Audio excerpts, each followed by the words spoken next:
नेवला आप नॉर्मल जा रहे, नॉर्मल घर से निकले, आप कहीं किसी मंजिल पर जा रहे हैं, ठीक है, तो मंजिल पर जा रहे हैं, आपका रास्ता नेवला काट दिया,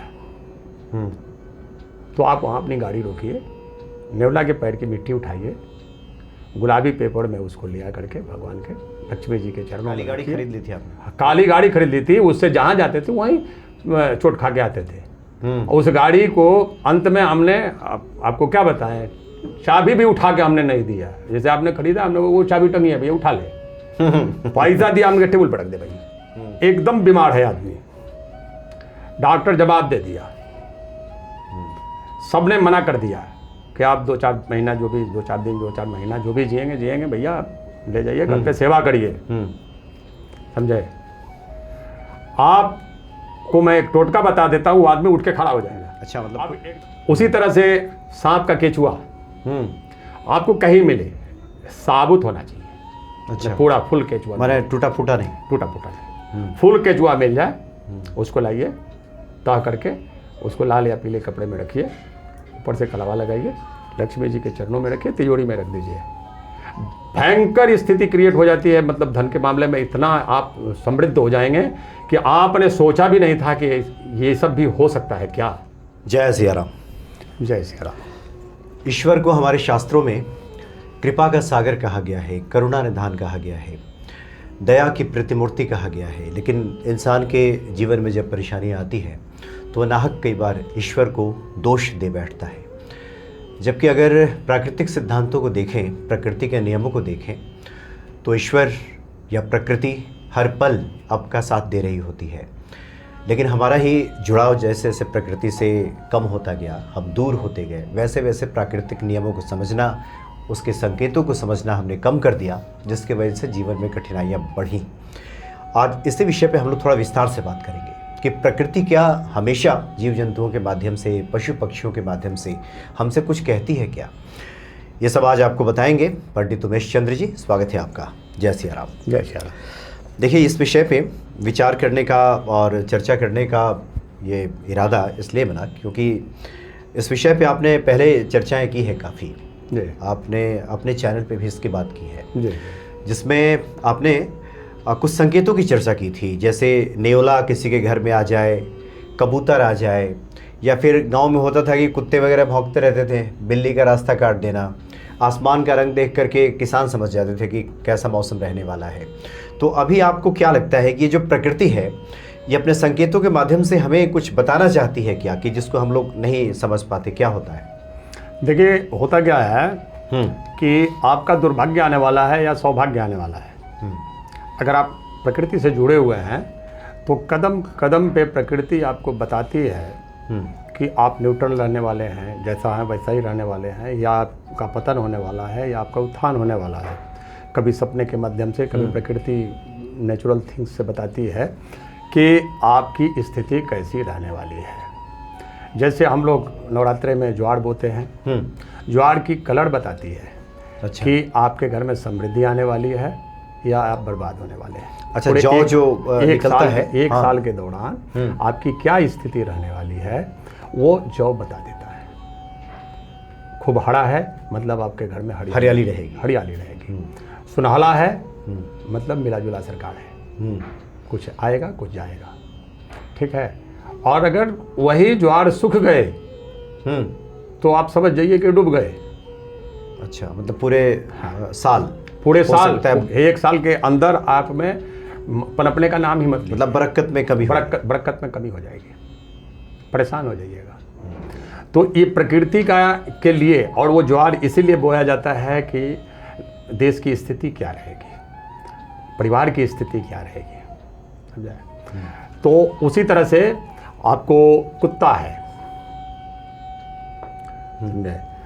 अगर खाली कुत्ता आपको क्रॉस कर गया, अच्छा, मतलब सामने से जिधर जा रहे हैं उधर ही जा रहा है, तो खतरे की घंटी बजा रहा है। मतलब आप जिधर जा रहे हैं उधर ही जा रहा है, मतलब आपको क्रॉस करके निकल गया। हाँ, जैसे आप जिस साइड से जा रहे हैं उसी साइड से वो भी जा रहा है। अच्छा, बाएं हैं तो बाएं, दाएं हैं तो दाएं, वो आपको जाएगा, आपके पैरेलल चलेगा, लेकिन वो उसके देह में कुछ है, उसके मुंह में कुछ है नहीं। तो आपको ये बताता है कि जाओ बेटा काम पूरा नहीं होगा। आपका कुछ नुकसान नहीं होगा, मतलब लेकिन जाओ तुम्हारा काम पूरा खाली हाथ रहेंगे। खाली हाथ रहोगे। वही कुत्ता अगर हड्डी लेकर के आपके साथ साथ चल रहा है तो आप एकदम हर्षित हो जाइए। अच्छा, जितना आप चाह रहे हैं उससे अच्छा आपका काम बनेगा, समझे?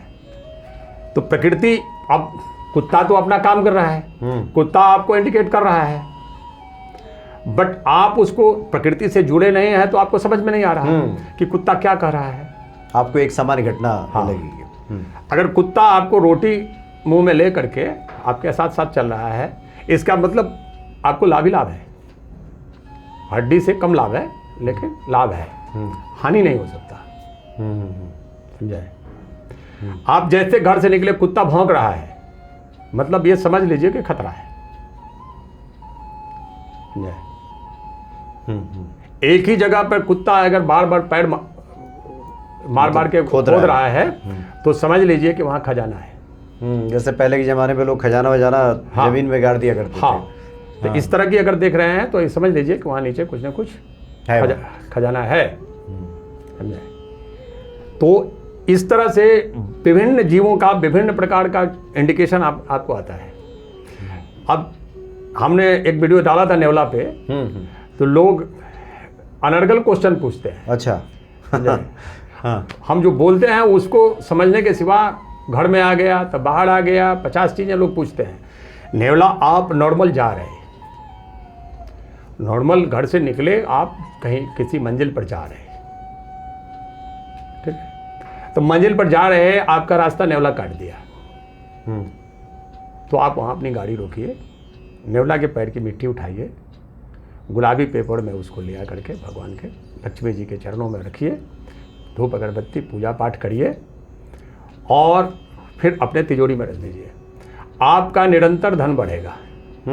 अब कुछ लोग ऐसे हैं जिनके घर में नेवला का निवास स्थान है। अच्छा। अब वो पूछते हैं कि पैरों की मिट्टी का क्या करूं, तो आप कुछ मत करिए, क्योंकि वो कुछ लोग नेवला पालते भी। हाँ, नहीं, तो वो नॉर्मल प्रैक्टिस हुआ। अच्छा, हाँ, मतलब वो असामान्य घटना नहीं है। असामान्य घटना नहीं है। असामान्य तब हुआ कि हम जा रहे हैं अपनी गाड़ी से और नेवला दौड़ के रास्ता काट दिया, तब वो असामान्य घटना हुआ, तब वो संकेत दिया कि हमारे पैरों की मिट्टी ले जा, तू राजा बनेगा। लेकिन अब आपने पाल ही रखा है तो क्या, अब दिन भर तो घूमेगा ही, इधर उधर जाएगा ही। हाँ, तो वो तो दिन भर में 20 बार आ रहा है। तो लोग प्रश्न पूछते हैं कि हमारे घर में आ गया था, हमारे पूजा घर में घुस गया। अरे भाई, तो उसका निवास स्थान मत बनाइए। निवास स्थान बनाइएगा तो अगर वो कोई चीज़ जूठा कर दिया और वो आपने खा लिया तो कुत्ता काटने से रेबीज होता है, नेवला का जूठा खाने से भी रेबीज होता है। ये स्पष्ट बताने के बाद में भी लोग जो है तो बेकार बेकार प्रश्न पूछते हैं। अरे भाई, घर में किसी जीव को पालिए मत, काले कुत्ते को रोटी खिलाइए, काला कुत्ता पालिए मत। अच्छा, समझाए? काले घोड़े को रोटी खिलाइए, काला घोड़ा पालिए मत, सवारी मत करिए। अच्छा, मतलब चढ़ के घूमिए। काले घोड़े का नाल लेकर के आप अपना अंगूठी बना लीजिए, लेकिन काले घोड़े पर सवारी मत करिए। यह भयंकर स्थिति क्रिएट करता है, समझे? और हमारा तो आत्मसात है, काली गाड़ी पसंद आई, इतने एक्सीडेंट हुए, उसके बाद में साले को हम फ्री में बेच दिए और उस दिन के बाद में कभी हमारा एक्सीडेंट नहीं हुआ। अच्छा, काली गाड़ी खरीद ली थी आपने? काली गाड़ी खरीद ली थी, उससे जहाँ जाते थे वहीं चोट खा के आते थे। उस गाड़ी को अंत में हमने आपको क्या बताएं, चाबी भी उठा के हमने नहीं दिया। जैसे आपने खरीदा, हमने वो चाबी टंगी है भैया, उठा ले। पैसा दिया हमने, टेबल पर रख दे भाई, हम ना गिनेंगे। उसका पैसा तक हमने नहीं गिना और उस दिन के बाद में फिर एक्सीडेंट किया। उसके बाद कोई ऐसा ये गाड़ी को खड़ा कर दिए। अच्छा, जब जब तक बिका नहीं। अच्छा, इसलिए काली गाड़ी मत खरीदें, काले घोड़े पर मत चढ़िए। ये हमारा अपना अनुभूत प्रयोग है, समझे? तो उसी तरह से इंडिकेशन सब मिलते हैं, लेकिन लोग फॉलो नहीं करते हैं। लोग इसको अंधविश्वास समझते हैं। हाँ, अब इसको जो देखेगा बोलेगा यूट्यूबर है, कुछ बोल रहा है। बट हमने जो बताया है सो प्रैक्टिकल बताया कि काली गाड़ी से हम बर्बादी के कगार पे आ गए हैं। और उसको मैं अब एक्चुअली हमने ना उसका पैसा छुआ, ना चाबी उठा के दिया। बोला कि साहब रजिस्ट्री कब करिएगा? वो तू लिखवा के लाना, हम साइन कर देंगे। उसी को बोले कि लिखवा के लाना, हम साइन कर देंगे। अच्छा, एकदम आपने चाह की हटाई दी? हाँ, एकदम ले जाइए, अभी ले जाइए। तो ये स्थिति हो गई। अच्छा। तो उसी तरह से नेवला का जो है, ज़्यादा प्रश्न करने से अच्छा नहीं है, अचानक मिलता है तो उसके पैरों की मिट्टी लाइए, तिजोरी में रखिए, निश्चय ही आपको धन की वृद्धि होगी। मतलब आप रास्ते में जा रहे हो, अचानक आपके दरवाजे पे आ जाए, अगर आपके घर में ही रोज घूमता है, अपने पाली लिया है, डजंट मैटर, उससे बच के रहिए, नहीं तो रेबीज हो जाएगा। आजकल बहुत लोग ये कुत्ता जो घर में रखते हैं लोग, अब तो बहुत बाबा लोग भी कहते हैं कि ये ठीक नहीं है घर में पालना, कुत्ते का स्थान चौखट से बाहर है, तो ऐसा ही रहना चाहिए। आपका क्या उसमें है? हमारा ये है कि जिसने भी कुत्ता पाल रखा है घर में, उसके घर का भोजन ग्रहण नहीं करना चाहिए। अच्छा। कोई ऐसा चीज़ नहीं जिसको कुत्ता जाके मुंह नहीं मारता। हाँ, वो तो सूंघ लेगा कम से कम। हाँ, सूंघ तो लेगा ही। और कुत्ता जिस चीज़ को सूंघ लिया, उस चीज़ को कभी भी आप भोजन के रूप में ग्रहण न करें। जो कुत्ते का स्वभाव है वो हर जगह थोड़ा, हालांकि हमारे रिश्तेदार लोग भी बहुत कुत्ता पाल रखे हैं तो उनको बुरा लगेगा, लेकिन कुत्ता पालने वाले के घर भोजन मत करिए। बहुत लोग ये राहु केतु से बचाव के लिए कहते हैं कुत्ता हमने घर में पाल लिया है। नहीं नहीं नहीं, पहले भी लोग पालते थे, लेकिन वो चौखट से बाहर रहता था। भ्रम है। कुत्ता पालने के लिए कभी भी किसी भी शास्त्र में नहीं बताया गया है। किसी को पराधीन करना पहला नंबर अपराध है। आपको हम खूब रोटी खिलाएंगे, सोने के थाली में खिलाएंगे, लेकिन हम गर्दन में पट्टा लगा के रखेंगे, जहां मर्जी वहीं ले जाएंगे। आप अपना मर्जी से नहीं हिल सकते। इसको कहते हैं पराधीनता। क्या लोग कहेंगे गाय को तो बांध के रखते हैं ना। गाय को जो बांधता हो बांधता हो, हमने कभी नहीं बांधा। हम लोग अपना गर्दन में रस्सी लगा के छोड़ देते थे, चढ़ा के लाके छोड़ दिया। हाँ। अच्छा। वो गाय ऐसी थी कि हमारे दरवाजे तक आ जाती थी। हमारी भैंस जो थी दूसरे का खेत चढ़ के आके हमारे यहाँ बैठ जाएगी, कोई नहीं पहचान सकता कि वही खाई है। समझे? अच्छा। कहने का मतलब कि पराधीन मत करिए। हाँ, मतलब उसकी स्वतंत्रता को छीनिए मत, छीनिए मत, छीनिए मत। समझे? ऐसे ही लोग पक्षी वक्षी पाल लेते हैं। अब देखिए, आपको बताते हैं, एक टोटका आपको बता देते हैं। यहाँ पे एकदम बीमार है आदमी, डॉक्टर जवाब दे दिया, सबने मना कर दिया कि आप 2-4 महीना जो भी, 2-4 दिन, 2-4 महीना जो भी जिएंगे भैया, आप ले जाइए घर पे, सेवा करिए। समझे? आपको मैं एक टोटका बता देता हूँ, वो आदमी उठ के खड़ा हो जाएगा। अच्छा, मतलब अब एकदम वृद्ध होगा तो नहीं कर रहा हूँ, कोई मतलब कितना है बीमार हो। हाँ, बीमार आदमी की अच्छा बात कर रहा हूँ, जिसकी आयु बची हो। आयु खत्म होने का कोई इलाज नहीं है, कोई टोटका काम नहीं करता, क्योंकि वो प्रकृति का नियम है। उस नियम के अंतर्गत आपको मरना है, हमको भी मरना है, सबको मरना है, तो उस वृद्ध आदमी को भी मरना है। लेकिन अगर हम लोगों की उम्र में किसी को हो जाता है बीमारी, असाध्य रोग, और आदमी कहता है कि चाहे तो अब 2-4 महीना जिएंगे, चाहे 2-4 दिन जिएंगे, भैया आप उनके घर वालों से मिलवा दो, आस पड़ोस रिश्तेदारों से मिलवा दो, अब ये रहेंगे नहीं। वैसी परिस्थिति में जितना साल उम्र है उस आदमी का, उतनी पक्षी चले जाइए पक्षी बेचने वाले के यहाँ। अच्छा। और उतने संख्या में पक्षी खरीद लीजिए और आसमान में छोड़ दीजिए। वो आदमी धीरे धीरे धीरे धीरे ठीक हो। मतलब मान लीजिए किसी की 60 साल उम्र है तो 60 और 100 हम मान के चले। अच्छा, जितनी है उम्र उतना उड़ाइए। हाँ, उतना उड़ाइए। आखिर जितनी बची है, बचा तो वो तो पता है, हमें भी नहीं पता, आपको भी नहीं पता। आप जितने साल के हैं उतनी पक्षी उड़ाइए, उतने पक्षी आप उड़ा दीजिए। अच्छा। गारंटी है मेरी कि वो आदमी महीना में मरने वाला है, वो महीना में उठ के हम आपसे के साथ में पार्क में टहलने चला जाएगा। समझे? लेकिन अब इस चीज को कोई समझता नहीं। ये क्यों? इसलिए कि आपने पक्षियों को मृत्यु के घाट से उतरने से पहले उड़ा दिया उसको। उनको जीवन दान दिया, तो उस रोगी को जीवन दान मिल जाएगा। मैंने नवजीवन दिया उनको। भाई जल्लाद पकड़ेगा तो क्या करेगा? काट ही देगा ना। अब हमने उसको उड़ा दिया, जीवन उसको पुनः प्रदान किया, वो सारे पक्षी मिलके उस रोगी को जीवन प्रदान कर देंगे, दुआएं लग जाएगी उनकी। समझे? तो इस तरह से पशु पक्षियों का भी अपना प्रकृति के साथ में बहुत महत्व है, लोग समझता नहीं है। आएगा मकान के ऊपर बैठेगा कौआ, मधुर बोलेगा, तो मम्मी कहती थी मधुर बोल रहा है, कोई ना कोई रिश्तेदार आएगा। अच्छा, ये चीज़ नहीं है, वो चीज़ नहीं है, जाके खरीद ला, कोई ना कोई रिश्तेदार आएगा। आ जाता था शाम तक कोई ना कोई आ जाता था। और जब वो कर्कश आवाज बोलता था, बोलती थी उसको भगा, झगड़ा हो जाएगा, नहीं तो कुछ ना कुछ होने वाला है आज। समझे? उसको भगा। ये मम्मी के वचन है। तो कहने का मतलब प्रकृति से जुड़े लोग समझ जाते थे। हमारे दादाजी कभी घड़ी नहीं पहनते थे।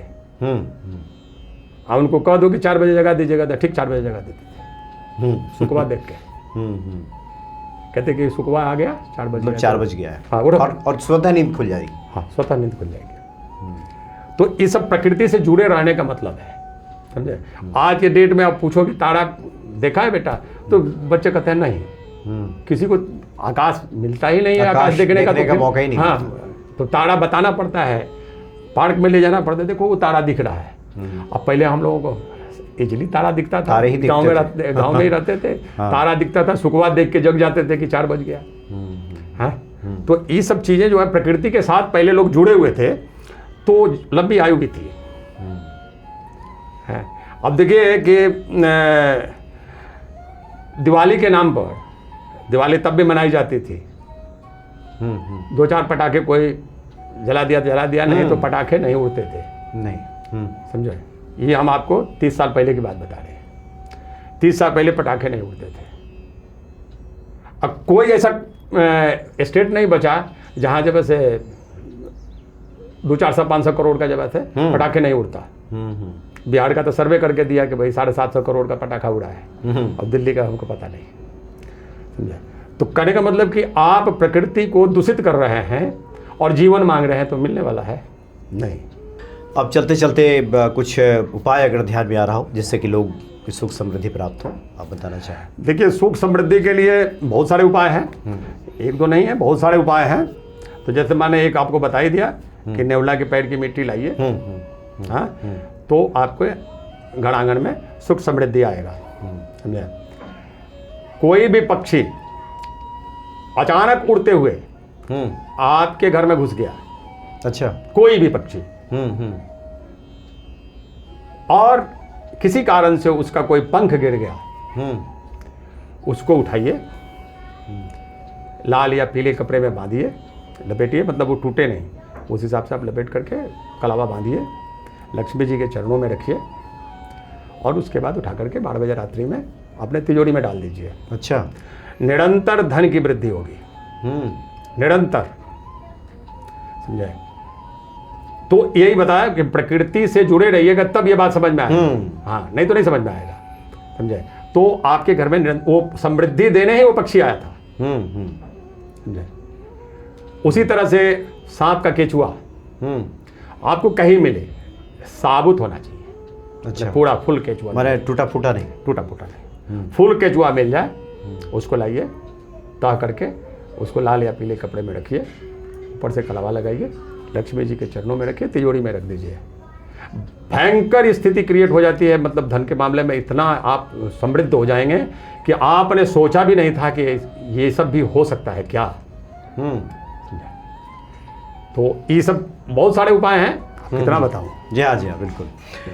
तो ये तो पक्षी वाला तो आमतौर पे होता है लोगों के घरों में। क्योंकि आप प्रकृति से जुड़े बोले, इससे प्रकृति से जुड़े तो बता दिया। तो कई बार होता है कि पक्षी उड़ता हुआ आ ही जाता है कई बार घर में। हाँ, तो जो लोग इन बातों को समझते हैं, पंख अब गिर गया हो, ऐसा नहीं कि पकड़ के तोड़िए मत उसको, ना उसको गिर गया हो, ऐसा करने की बात नहीं है। हाँ, आसानी से गिरा, ऐसा ना हो कि मोर पंख अपने आप गिरा के चला गया, पक्षी को आप घर से निकाल दिए, लेकिन पंख छोड़ गया तो ही उठाना है। ऐसा नहीं कि मोर पंख लगाने के लिए मोरों को मार मार के पंख निकाल, इसीलिए हमने नहीं बताया आपको उल्लू का नाखून, बिल्ली का जैर, ये सब पकड़ के जबरदस्ती करने की जरूरत नहीं है। हाँ, क्योंकि हिंसा है।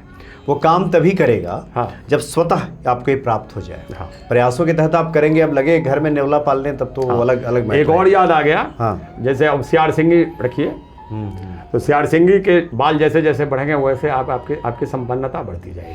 हाँ, ये भी आश्चर्य है कि सियार सिंगी को आप सिंदूर में रखिए तो बाल बढ़ने लगते हैं। बाल अगर बढ़ता है तो निश्चय मानिए कि आपकी समृद्धि बढ़ेगी, घट नहीं सकते आप दिनों दिन तरक्की करेंगे। एक ये मतलब जैविक वाला बोले तो जैविक वाला में प्रकृति के साथ है। जी हाँ, जी हाँ, बहुत बहुत धन्यवाद आपका। बहुत विस्तार से आपने सब बातों पर प्रकाश डाला है। बहुत बहुत धन्यवाद। जय श्री राम। जय श्री